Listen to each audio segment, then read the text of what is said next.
Video తీసేటప్పుడు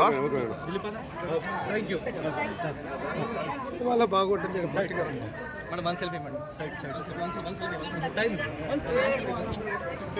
ఒక selfie madam photo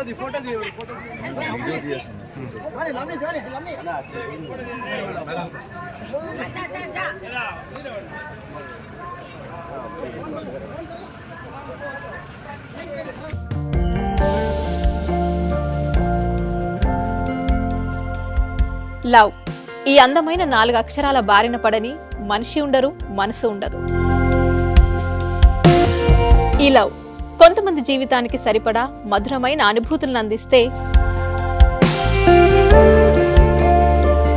మరికొంతమందికి జీవితాంతం వెంటాడే చేదు జ్ఞాపకాలను మిగిల్స్తుంది. లైలా మజ్ను, పార్వతీ దేవదాస్ ఈ 2 కథల్లో మజ్ను లైలా ప్రేమ కోసం ఎంత పరితపించాడో విన్నాం. దేవదాస్ పార్వతి ప్రేమ కోసం ఎంత పిచ్చోడయ్యాడో చూసాం. కానీ లైలా మజ్ను ప్రేమ కోసం ఎంత ఆరాటపడిందో మనం ఆలోచించలేదు. దేవదాసు దూరమయ్యాక పార్వతి పరిస్థితి ఏంటో మనం అర్థం చేసుకోలేదు. ప్రేమ నుండి పెళ్లి వరకు వెళ్ళలేకపోయినా ఎంతో మంది అమ్మాయిల బ్రేకప్ స్టోరీస్తో మీ లవ్ టుడే.